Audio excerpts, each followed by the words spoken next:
Vamos falar sobre tráfico internacional de drogas. E esse é um assunto gravíssimo. A gente tratou disso há poucas semanas, quando duas brasileiras foram detidas ao chegar na Alemanha pelas malas trocadas. E o que a gente traz hoje de reportagem é um outro meio que os traficantes estão utilizando de transportar drogas do Brasil para o exterior, principalmente para a Europa. Abre a reportagem aqui do Carlos Madeiro para gente. Essa reportagem de hoje aqui do Carlos Madeiro, que está sendo muito buscada pelas pessoas, fala sobre essa nova forma. Eles estão utilizando malas coloridas. A gente está vendo aí a imagem, essas malas coloridas, uma vermelha, uma laranja, uma azul claro, uma azul escuro, uma cinza, uma preta. Eles colocam malas mais ou menos do mesmo tamanho. E o que chamou a atenção aqui é que nessa tentativa deles embarcarem com tantas drogas, eles juntaram 8 pessoas. 8 pessoas foram juntas com malas grandes e aí tentando transportar cocaína para Portugal. Embarcaram em Fortaleza e acabaram detidos. A Polícia Federal prendeu os oito que estavam tentando embarcar no aeroporto de Fortaleza com destino a Portugal. As malas despachadas eram idênticas na marca, no modelo, no tamanho. A diferença eram as cores. A forma como a droga estava sendo escondida também era igual em todas elas. Foram detidos 3 homens e 5 mulheres, da Bahia e do Amazonas, com idades entre 20 e 30 anos. O perfil similar também chamou a atenção das autoridades. Não está descartada que o esquema seja operado por uma facção criminosa. E os suspeitos que foram detidos disseram que receberam 15 mil reais, 15 mil cada um, para levar a mala até Lisboa. Cada pessoa despachou a mala com cerca de 3 quilos de cocaína. E eles falaram que, além dos valores que receberiam, tiveram as despesas da passagem, hospedagem e alimentação pagas pelo grupo criminoso. Eles são conhecidos, né, como as mulas, como se chama nesse meio, né? Normalmente, essas mulas são transportadores, né?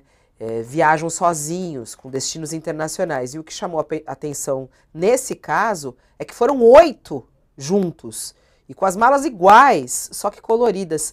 É impressionante, né, Josias? Como é que uma pessoa aceita 15 mil reais para transportar 3 quilos de cocaína e acabar com a vida da pessoa, né? Tradicionalmente é o que ocorre, né, Fabiola? O tráfico tem um poder econômico muito forte e seduz as pessoas pelo dinheiro. Num país como o Brasil, em que viceja a dificuldade econômica, isso é muito comum. Num país como o nosso também, em que autoridades servem de mula para trazer joias da Arábia Saudita para o presidente da República, o Estado não oferece bom exemplo. E nós perdemos a guerra, Fabiola. O Estado brasileiro perdeu a guerra contra o tráfico de drogas. Agora estamos administrando os prejuízos. Falávamos há pouco do território Yanomami. O Estado brasileiro não consegue estar presente nem nas zonas de periferia coladas nos grandes centros urbanos. Imagine-se numa região inóspita como a Amazônia. O Exército foi como que as Forças Armadas, mais do que o Exército, foram como que cooptadas por um governo que deu de ombros para a criminalidade na região amazônica. Ali também o tráfico se implantou e a droga, sabemos todos, ela não é produzida no Brasil, ela vem de fora, a droga, o armamento, e entra por essa zona de fronteira.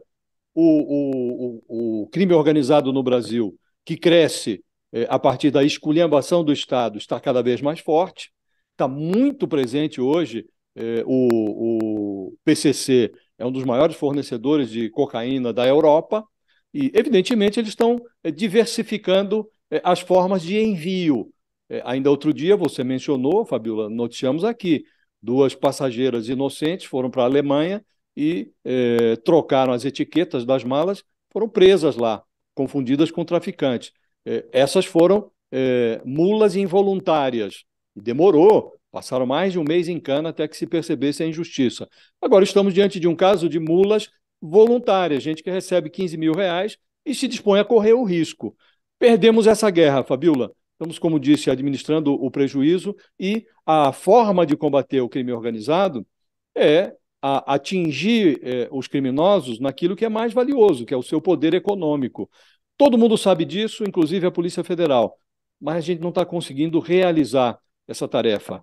E, infelizmente, estamos aqui a noticiar cotidianamente esses exemplos. Algumas mulas que correm o risco voluntariamente, outras que são pilhadas involuntariamente e inocentes que foram parar, inclusive, na cadeia, né? E perdemos a guerra, Fabiola. Professora, como é que a senhora analisa, né, até a atuação da Polícia Federal, o controle dos aeroportos brasileiros? A gente teve esse episódio agora em Fortaleza, que nessa reportagem do Carlos Madeiro fala desse episódio em Fortaleza. O último episódio foi partindo de São Paulo, né? Como é que é a imagem, né, dos aeroportos brasileiros ou da segurança, né, que o Brasil traz para coibir o tráfico internacional de drogas? Como é que a senhora analisa? Então, o Josias falou muito bem essa questão das nossas fronteiras. A gente tem uma quantidade de fronteira, inclusive fronteiras que são pouco, não tem uma clareza de delimitação e que passam por áreas remotas, que terminam por fazer com que todo esse material venha de países vizinhos e daqui seja escoada, né? A produção efetivamente não é feita aqui. E o desafio maior são essas fronteiras, né? Tanto é que quando se chega nos aeroportos, existe a identificação. Agora, eu acho que o que chama mais atenção é como as estratégias sobretudo dos grupos muito organizados, do crime organizado, essas estratégias vão se diversificando e precisa sempre se trazer novas formas de fiscalizar por parte do Estado brasileiro.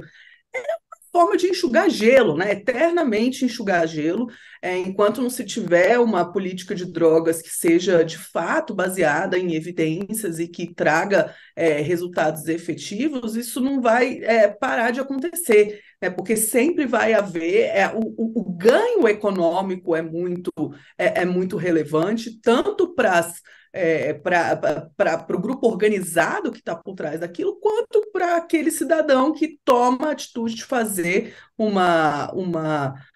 de fazer esse ato criminoso para ter um ganho, que muitas vezes é algo que é totalmente distante daquilo que seria razoável se imaginar. Agora, por outro lado, há a possibilidade de você fazer políticas que sejam educativas, né? O quanto que essas pessoas que fazem esse transporte têm uma ideia clara dos possíveis resultados para elas, porque a sensação que dá dessa nova estratégia é que você manda 8 passageiros ao mesmo tempo, porque se você perder 2 ou 3, ainda assim vai chegar alguma droga lá, né? Então, as mulas, como se costuma chamar, são absolutamente descartáveis para essas pessoas, né? É quase que uma forma semelhante a você fazer um tráfico humano. Então, talvez fosse interessante fazer algo educativo, no sentido das pessoas estarem informadas de quais seriam os possíveis resultados, de como elas poderiam, o que poderia acontecer com elas. Agora, por outro lado, isso também não é totalmente infalível, porque há países em que a punição é ainda mais grave e ainda assim as pessoas vão porque, de fato, tem um componente aí da nossa desigualdade profunda que termina por resultar em diferentes resultados negativos, né? A gente tem uma população realmente muito desacreditada, que não tem nenhuma expectativa, que não tem nenhuma possibilidade de melhorar a sua vida de alguma forma. Enquanto houver essa fatia da população que está nessa situação, dificilmente isso vai ser totalmente extinto. Eu não tenho nenhuma dúvida de que é preciso pensar numa política de drogas que seja, de fato, que traga resultados e que seja menos moralista e mais efetiva do ponto de vista de políticas públicas. Mas acho que a gente ainda está um pouco distante de poder colocar esse debate de forma mais clara e mais efetiva.